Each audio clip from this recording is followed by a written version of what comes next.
नमस्कार, TV 9 digital में आपका स्वागत है। आपके साथ मैं हूं सुमेरा खान। 1980 की अमेरिका की हार के बारे में आइए आज बात करेंगे, जिसने आज ईरान में उसकी जीत की पटकथा लिखी है।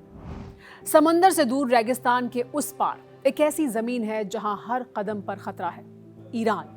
और इसी जमीन पर गिरता है एक अमेरिकी fighter jet F-15E strike eagle.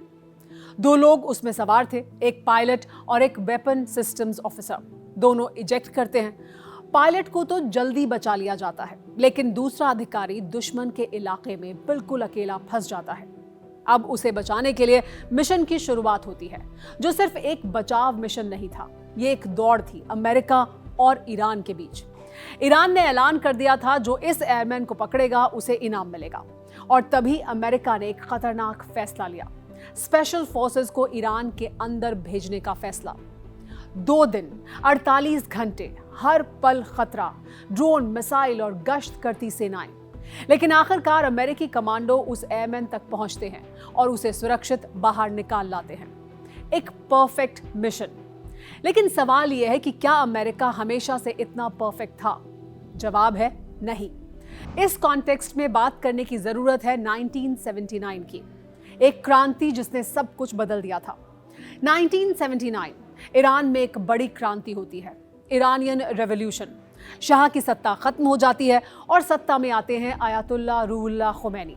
America के लिए ये एक झटका था, क्योंकि शाह उनके करीबी सहयोगी थे। देश में गुस्सा बढ़ता है और फिर 4 नवंबर 1979 को हजारों छात्र तेहरान में अमेरिकी दूतावास पर हमला करते हैं। 66 अमेरिकियों को बंधक बना लिया जाता है। कुछ दिनों बाद 13 को छोड़ दिया जाता है, लेकिन 53 लोग फिर भी कैद में रहते हैं। अमेरिका कोशिश करता है, इस्तेमाल करता है हर हथकंडा, बातचीत, दबाव, कूटनीति, लेकिन कुछ भी काम नहीं आता। तब के राष्ट्रपति जिमी कार्टर तब एक फैसला लेते हैं, अब सैन्य कार्रवाई होगी। शुरू होता है ऑपरेशन ईगल क्लॉ, एक साहसी लेकिन जटिल योजना। अमेरिका एक मिशन तैयार करता है, उसे नाम दिया जाता है ऑपरेशन ईगल क्लॉ। 5 महीने की प्लानिंग के बाद सेना की हर शाखा जिसमें शामिल होती है, CIA तक को इस मिशन में हिस्सा बनाया जाता है। योजना बहुत जटिल थी, 2 रात में इसे पूरा करना था। पहली रात C-130 विमान ओमान से उड़ते रेगिस्तान के गुप्त स्थान डेजर्ट 1 पर उतरते, वहीं हेलीकॉप्टर उनसे जुड़ते। फिर सभी डेजर्ट 2 पहुंचते, जहां सैनिक छिप जाते।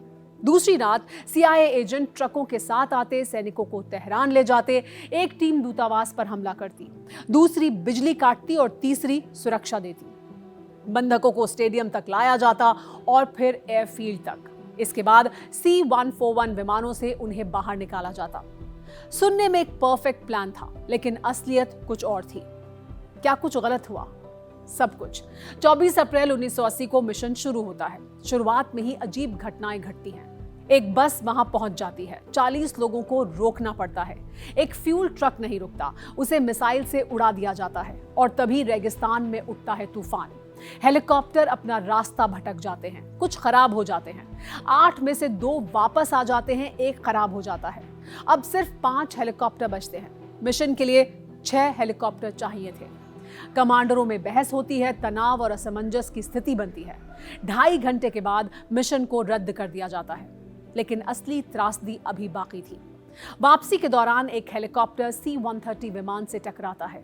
एक बहुत बड़ा धमाका होता है और आग की लपटें उठती हैं। 8 सैनिकों की मौत हो जाती है।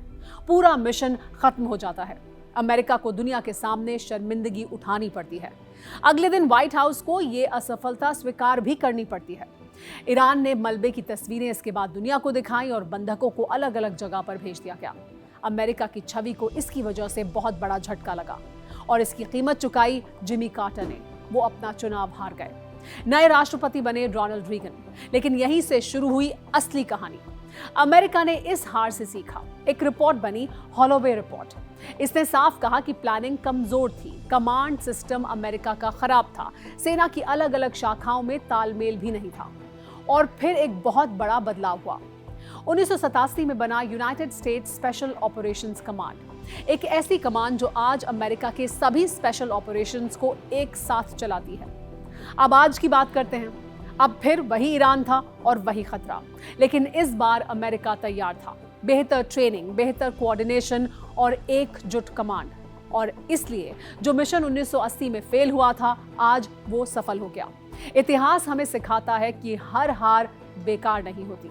कभी कभी वही हार भविष्य की सबसे बड़ी जीत की नींव बनती है। 1980 की राख से अमेरिका की आज की जीत निकली है।